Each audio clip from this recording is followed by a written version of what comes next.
Nothing 3 চলে আসলো কিন্তু বাংলাদেশ মার্কেটে এবং আমাদের স্টুডিওতে হাজির এবং যতটুকু আমি জানি বাংলাদেশের প্রথম ইউনিট এটাই। খেয়াল করছেন বক্সের উপরে এই যে ক্যামেরার যে একটা শেপটা পুরো মনে হয় চোখ রাখিয়েছে, তার উপরে গ্লিমস লাইটেড দেখা যাচ্ছে কোন পাশ দিয়ে খুলবে। ওকে ওয়াও, ফার্স্টে নাথিং, ওয়েলকাম টু নাথিং। এখানে অনেক কিছু লেখা আছে, পড়ার সময় নেই, আগে ফোন আমরা খুলে নেই।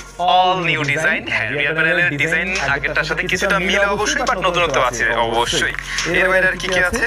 এর বাইরে আমরা কেবল পেয়ে যাবো, আর এখানে সিম ইজেক্টর টুলটা রয়েছে। ওদের সিম ইজেক্টর টুলটা খুবই ইউনিক হয়ে থাকে, আপনারা জানেন, এই যে ইন্টারেস্টিং জিনিস। আর জাস্ট কেবল, কোনো চার্জার নেই। ফোন ওপেন হতে হতে চলুন আমরা একটু দেখে নিই এর ডিজাইনে নতুনত্ব কি কি থাকছে। ফার্স্ট অফ অল এর বডি ফ্রেমটাতে মানে হালকা একটা ম্যাট টাইপের ব্যাপার রাখছে ওটা, যে জিনিসটা কিন্তু আমার ভালো লাগছে। ক্যামেরার এই শেপটা নিয়ে অনেকে হাসাহাসি করছিলেন, অনেকের কাছে আমার ভালো লাগছে।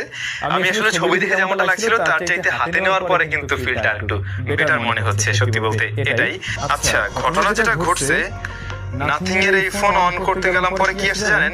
তুই বেটা ইন্ডিয়ান সিম লাগা এখানে, ইন্ডিয়ান সিম